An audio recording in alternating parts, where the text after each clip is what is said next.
Hey y'all, welcome to another episode of the Ampersand podcast with me, Aubri Oshae, where we examine the ampersands in every situation and circumstance. Come on now. I hope that y'all had a really good week. This things are good, things are copacetic, and if it is not copacetic with you, just give it some time. Everything has its own place, everything has its own space and time, and sometimes you just gotta, just go through it to get to it. You feel me? But today, what do y'all think we gonna talk about today? Y'all don't have a damn clue. Okay, I ain't even gonna play them games with y'all. You're like, boy, get to the topic. We ain't got all damn fucking day. What's going on? Okay, so what we gonna talk about today, y'all? And I ain't gonna hold y'all very long because I got stuff to do. Okay, I ain't got an hour or so to talk with y'all. But what I want to discuss is corporate America, and particularly, I don't know what I'm saying.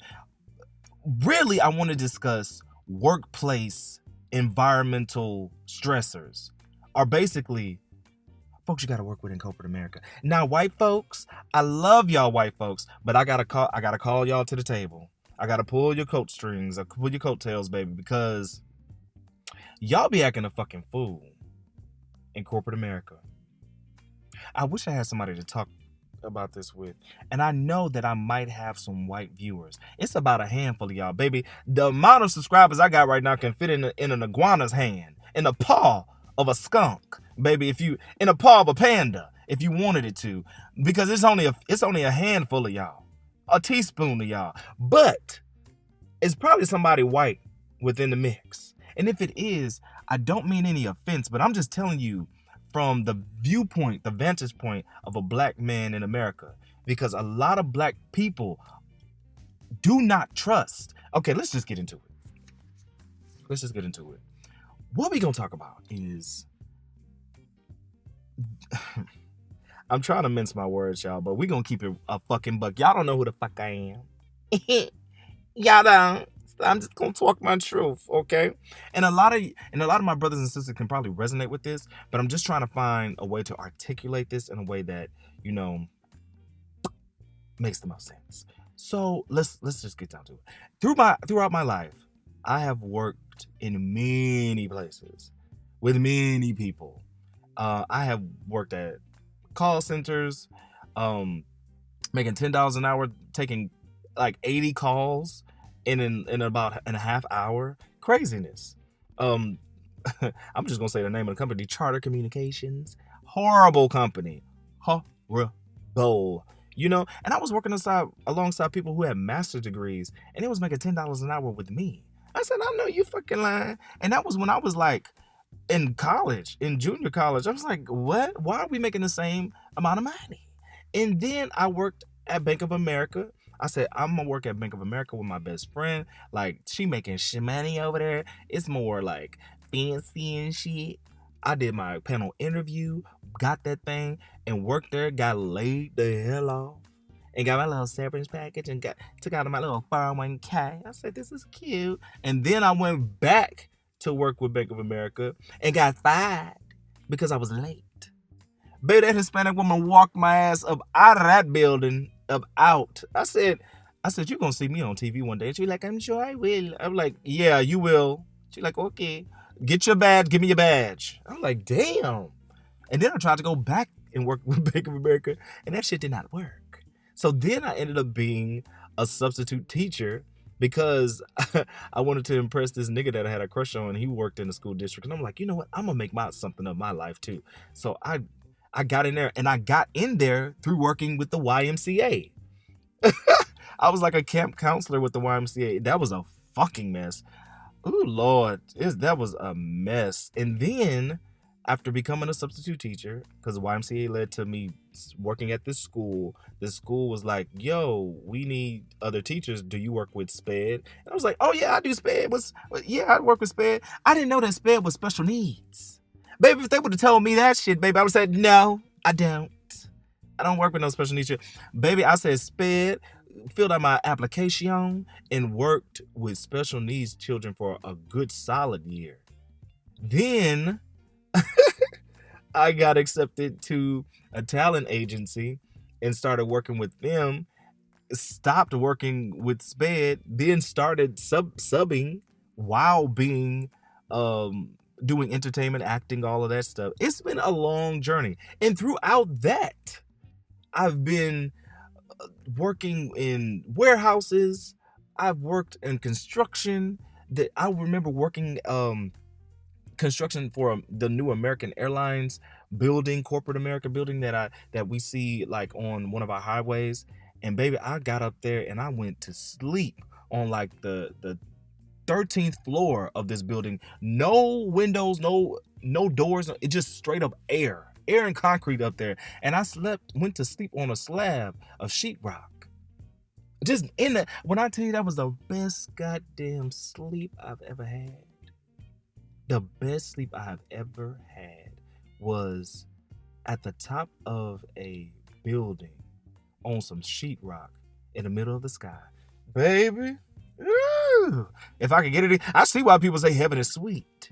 Baby, I see it. Baby, if I can sleep like that on some sheetrock in the middle of the air, I can only imagine a cloud. Baby, take me now.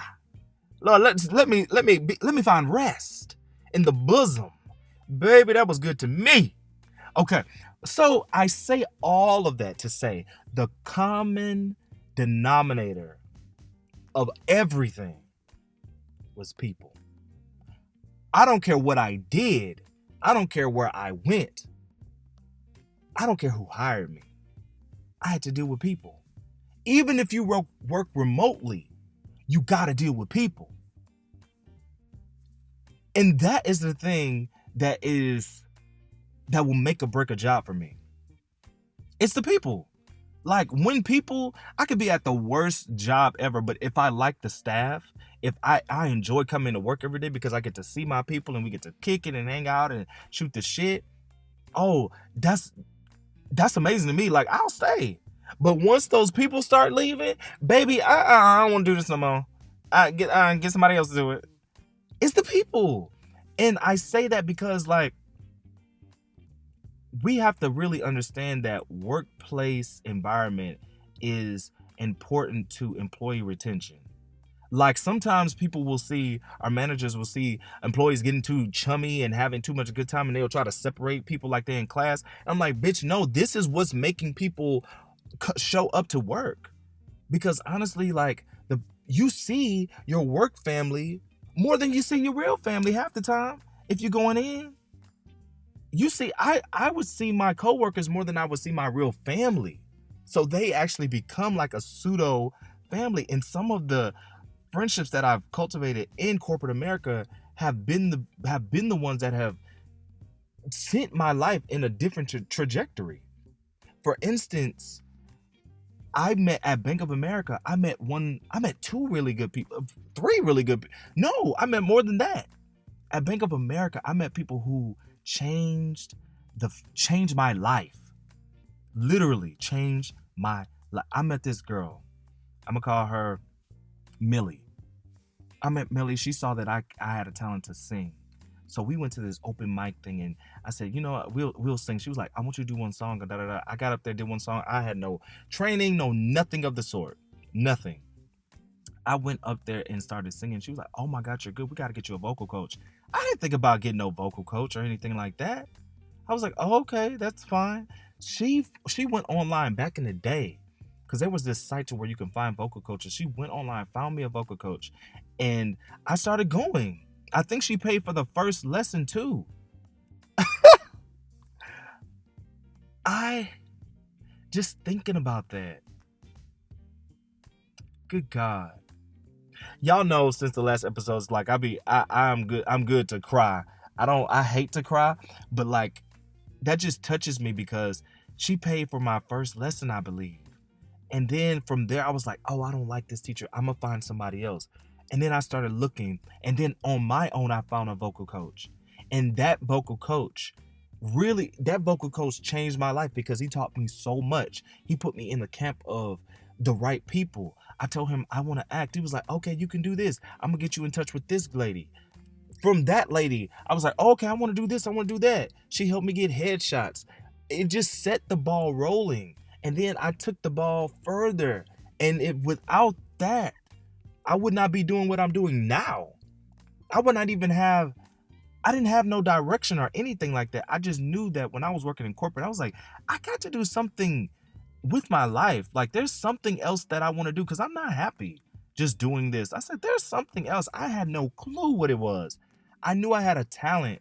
I knew I had a gift or whatever, but I never used it.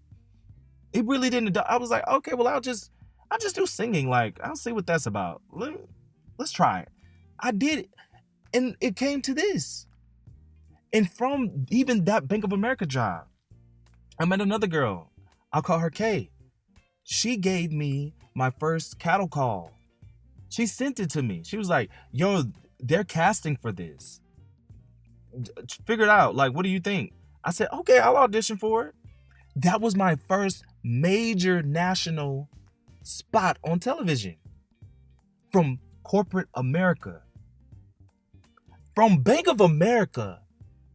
Those women at that place, those two women changed the trajectory of my life. If I would have not went there, I don't know what I would be doing right now.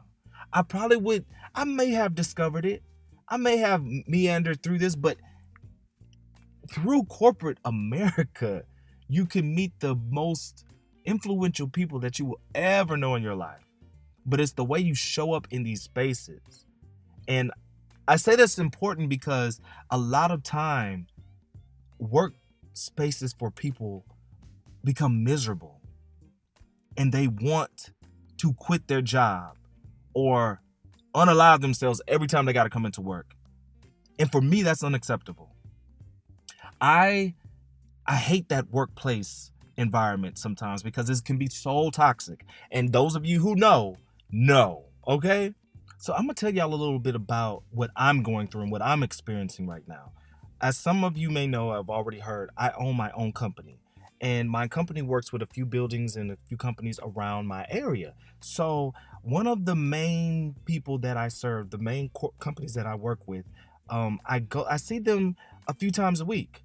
So in seeing them, I've built a relationship with the staff, the managers of the building, whoop-de-doo. So I'm not in the fold really. I'm not a part of the everyday jargon and whatever they do, but I see the relationships. I see how they move in relation to one another, and it was copacetic when I first signed a contract on to work with or for them. So time moves on and there's a shift. The manager that brought me on is promoted, and there's another guy that comes into her place. So we're going to call this guy Pete. And there are two other women under him. At first it was an all-woman staff, cool people. So we're going to call one of the girls Mindy, and we're going to call another one of the girls Crystal. So Mindy and Crystal, Pete. So things are good. I'm just a vendor in this situation. I'm not a part of the everyday inner workings.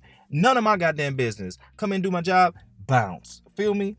But the thing is, I've become so integral into that fold that they're like, oh, you're like family and stuff like that. We really adore you. Whoop-de-doo. We're so glad to have you on. I'm just like, y'all are cool too. So that was established before Pete came along, the changing of the guard. So Pete comes in. He's really actually nice to me. Now, granted, let me paint the picture for some of my folks. All of these people are white. And remember, I said you cannot escape people. When I created my business, I wanted to do that. And I found out, no, there's always going to be a customer that you have to serve and you have to please. Always. And usually you'll be in spaces that do not look like you. Even in the entertainment field, I'm around a lot of spaces. I don't see nobody with my skin tone, and you just got to make it work. So I know how to be around white people. That might sound strange to some of y'all, but black people, we have to, I wouldn't say code switch because I'm kind of the same, but you have to kind of like, I guess you could say a code switch a little bit. You got just like, be a little more jovial, be a little more personable, be a little more smiley, just to kind of get your point across a little bit. You can't be too much brotherhood, sisterhood. Now, if they were all black in there, I could probably like kind of, let my guard down a little bit more and be more familiar But with white people, you gotta kind of be on your guard a little bit, because I'm gonna keep it real with y'all. In a black household, around black people who work in corporate, you will have heard, don't trust them white folks. Don't trust white folks in corporate. Don't trust them because they will stab you in the back. Have y'all heard that? Tell me I'm lying. Even the highest professional black people, Condoleezza Rice, has been told by her people, girl, don't trust them white folks at their job. And a part of us inherently believes that shit, because guess what is fucking true? Now, don't get me wrong. There are some black people in high places that are skin folk, but they're not kinfolk. Those of you who know what I mean by that, know what I mean by that. But there are a lot of white people out there that do not have community. White people are individualistic. It's about manifest destiny. It's about my own venture. It's about pressing forward for my own mark. Black people are more communal. That's why you hear black community. You don't hear white community, because there is none. White people never had to forge a community. If a lot of white people are gathered together, it's really called a mob, because they're going to destroy something. They're protesting something, about to go destroy something, or about to go hurt somebody. When you see a lot of white folks together, it scares everybody involved. If you see a lot of white folks, and depending on how they look, it really scares everybody involved. And I hate to say that, but that is almost the culture of whiteness.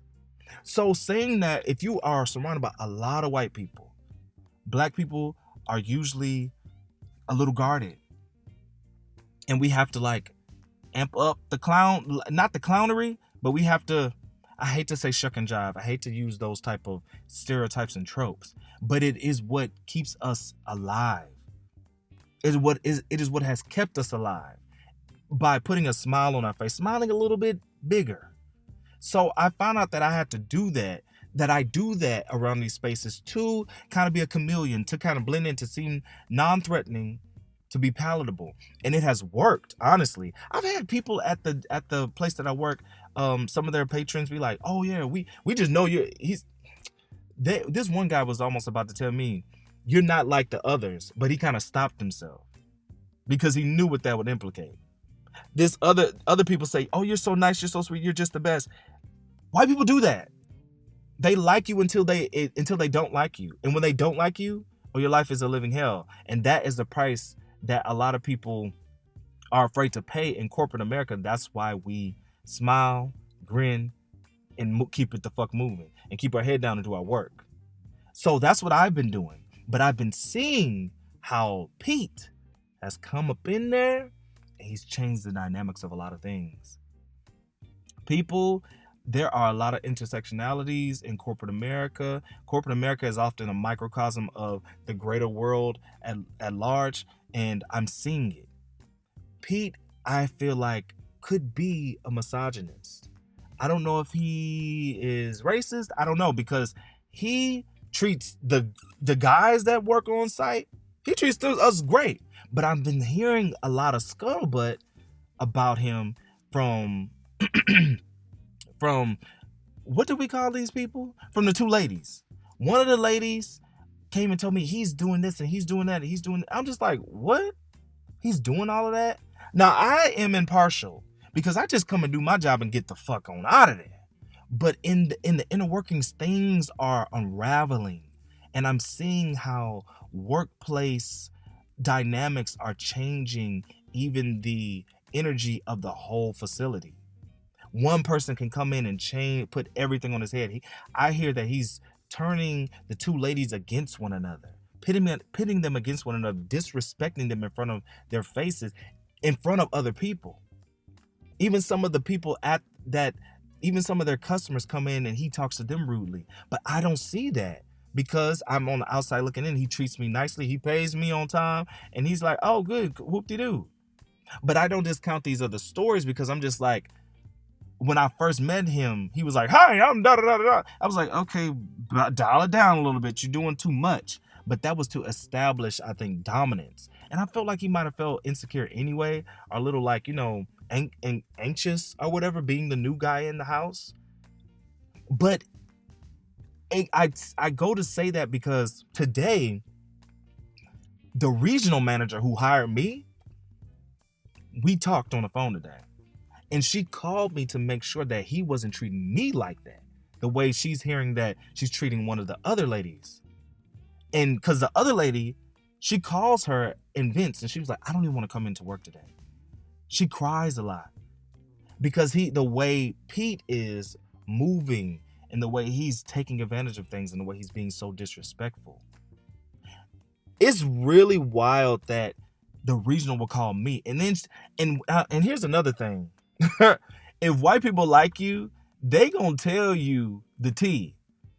You know, and one of the ladies who have the most issues with Pete, she tells me she downloads all of this information to me, and I think they do it as like a safe thing. But I'm just like, I thought she was being fake, because I'm like, you're smiling in your coworker's face, but you're kind of bashing them to me. I was like, this bitch is acting fake, but turns out she just needed somebody to vent to, because the regional came to me and she was like, this is what she's really experiencing. I'm just like, damn, that's fucking crazy that he's acting like this. But what am I supposed to do? I don't want to get my shit in there, because if that man turn on me, we really gonna have an issue. I ain't trying to get out no check. And I just started making better money too. Girl, y'all figure that shit out. Figure that shit out.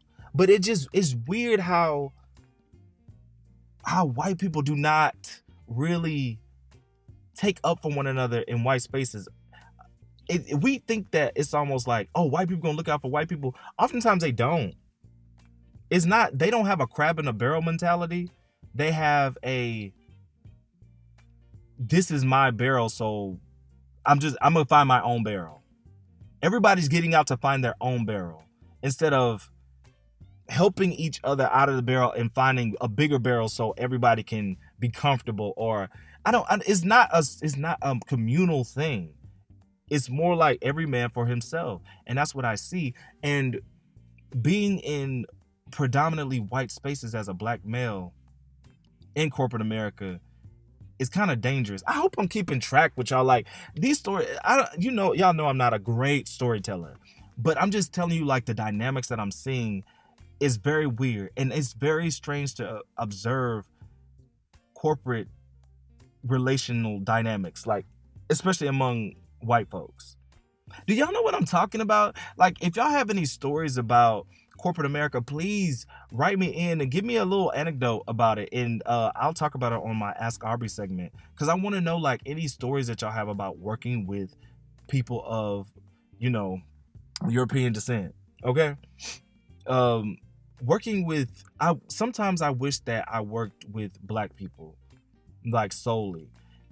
And black people have this reputation of being like unprofessional and from what I've noticed, black people are not like that.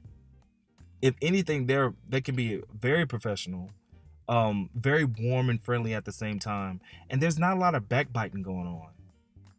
In corporate America, I find, like, in corporate America, white people will smile in your face and talk shit about you behind your back.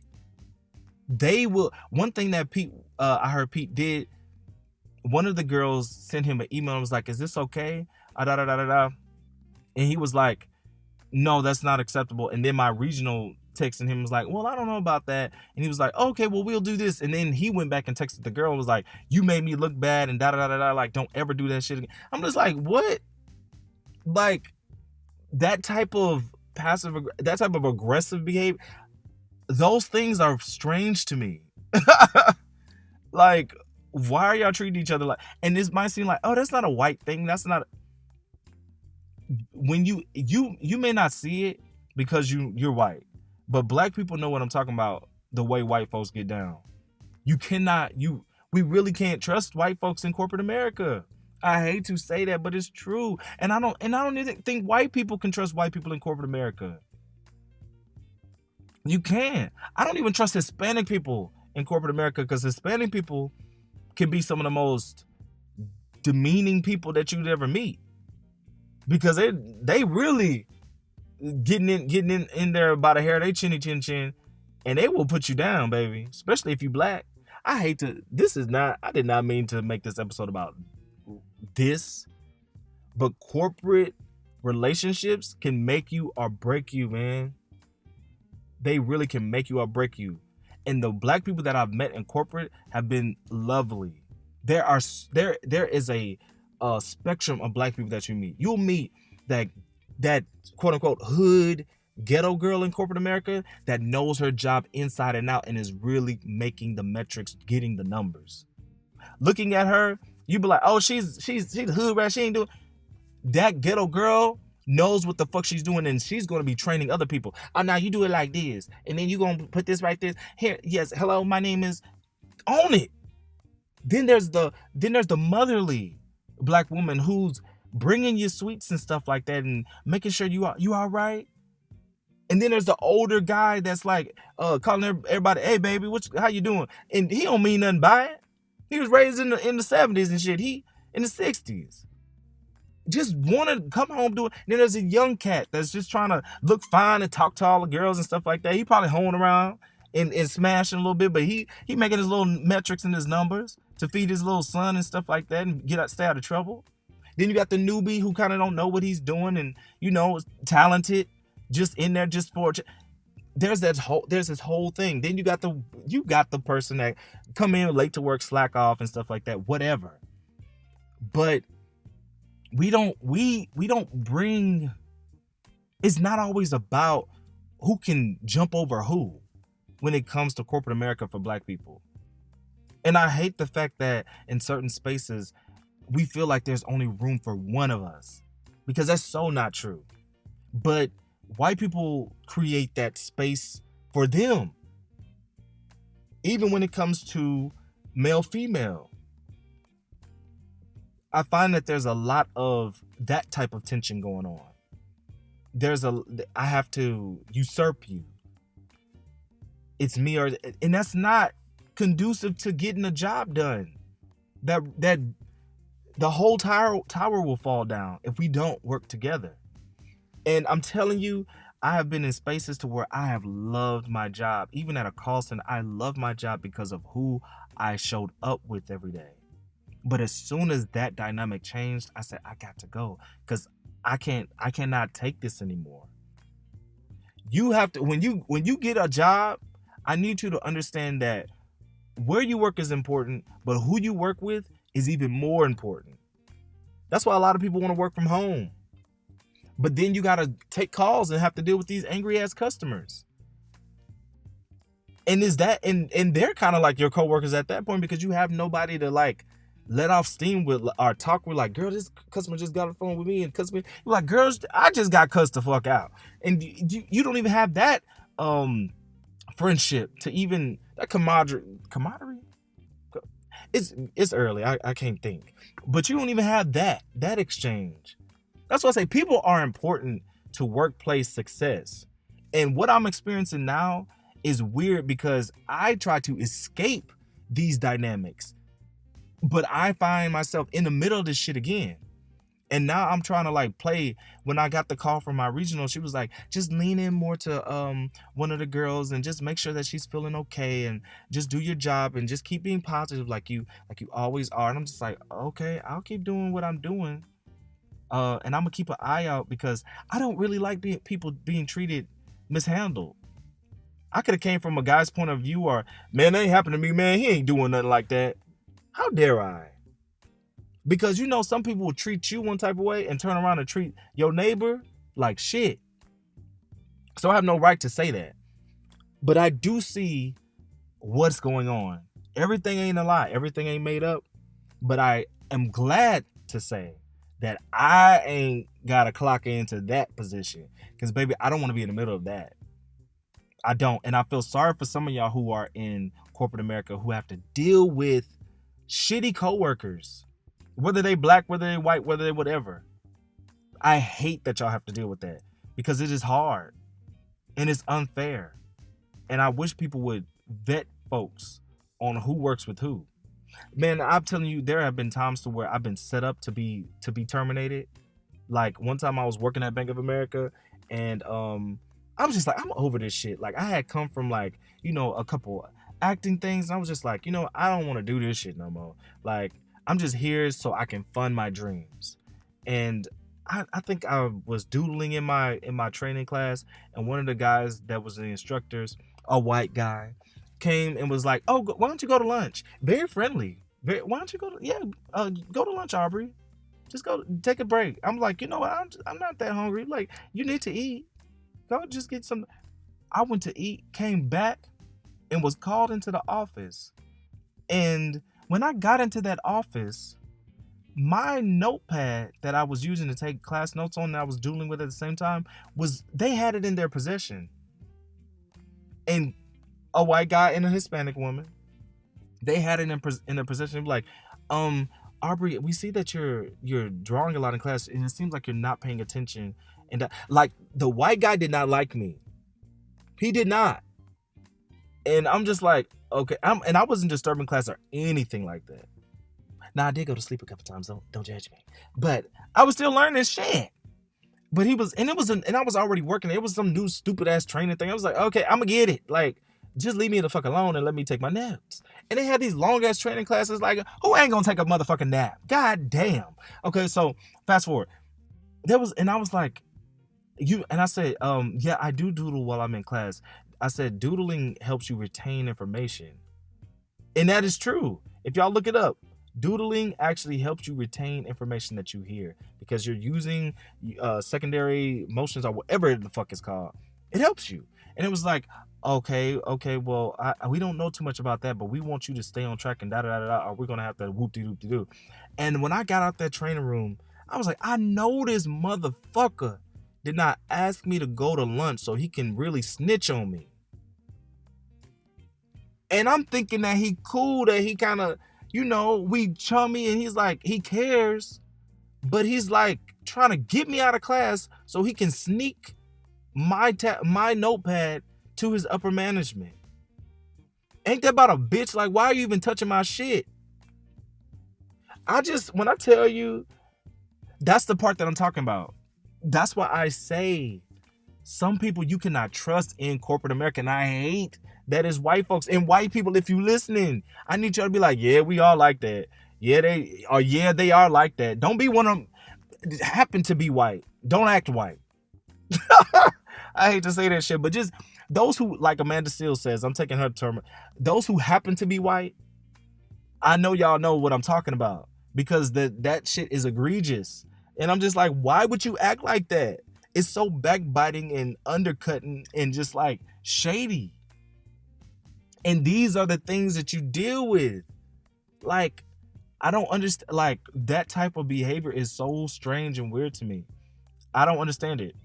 Now, conversely, I have met a couple white people, I can really count them on a severed hand, that have been nice to me and loving. The regional, she's white. She's lovely. Very, very caring and sweet. However, I don't care how much you are sweet to me.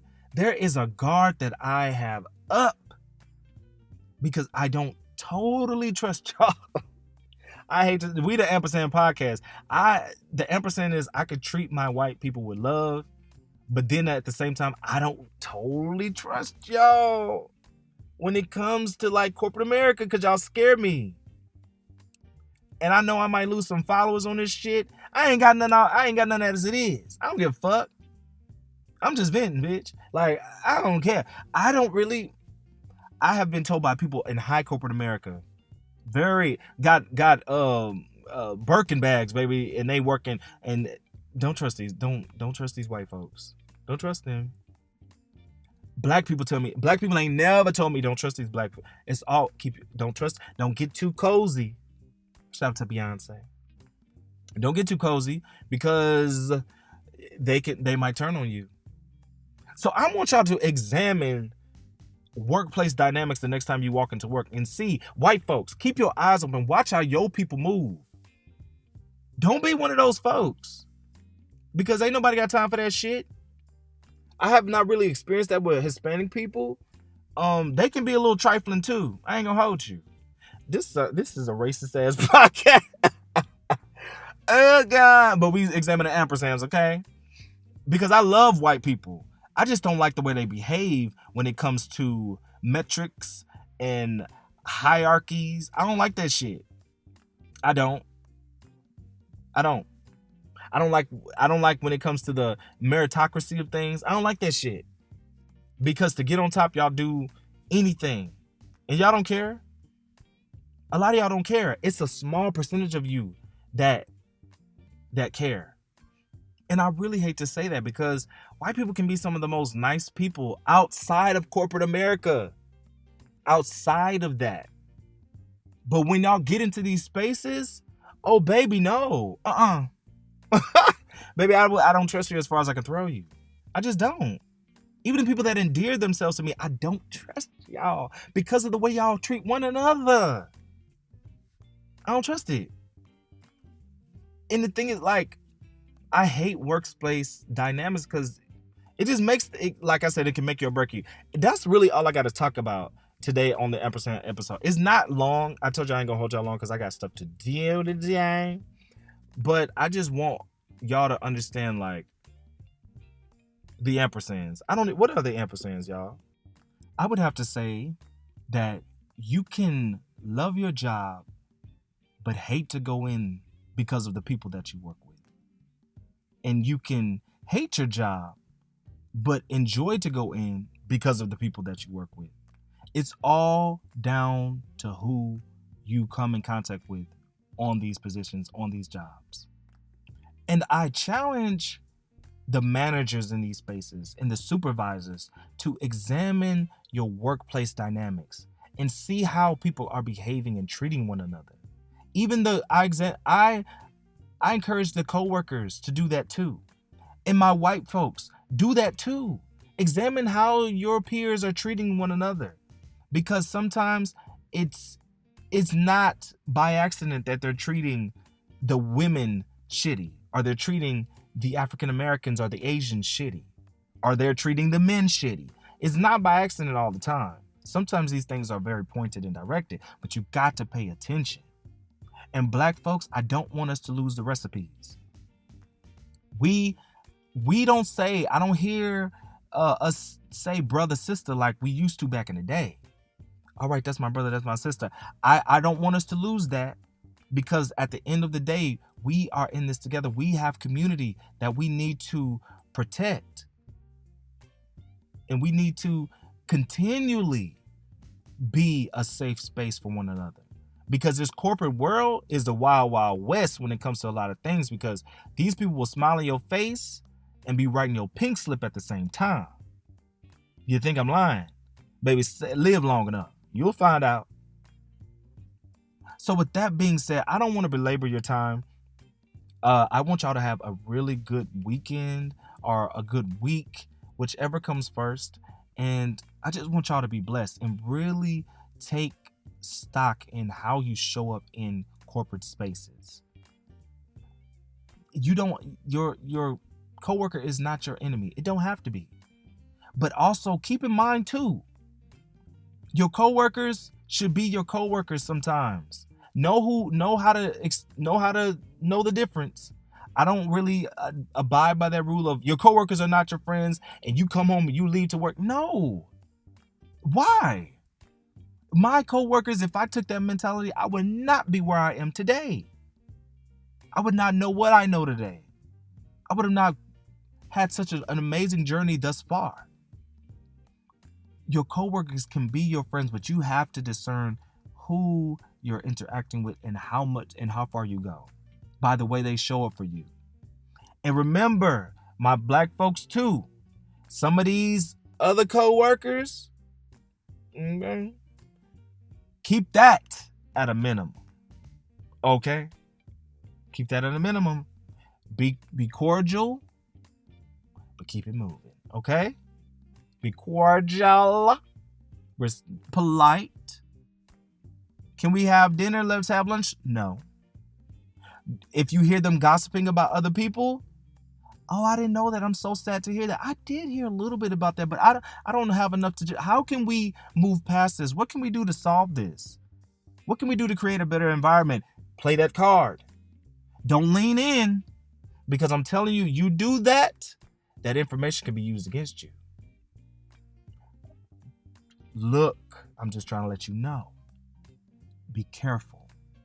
when it comes to certain things, certain people, certain individuals. I say that to my white folks. Be careful around your own people, white people. Don't get too cozy. Don't get too comfortable. All right? I'm just going to keep it at that. Okay? And just embrace one another. Love one another in these spaces, because you see these people often more times than you see your own damn family. Ain't nobody got time to be going to work every day and be stressed out about the people you got to work with. Fuck that. You feel me? Anybody got time? Okay, so with that being said, I'm going to sign off. It's nothing but love. I'm so glad to have spent this time with y'all today, and I'm just hoping that y'all enjoy your day today. All right? All right, this has been Aubri Oshae, examining the ampersands in every situation, in every circumstance, and I'm out, y'all. Bye.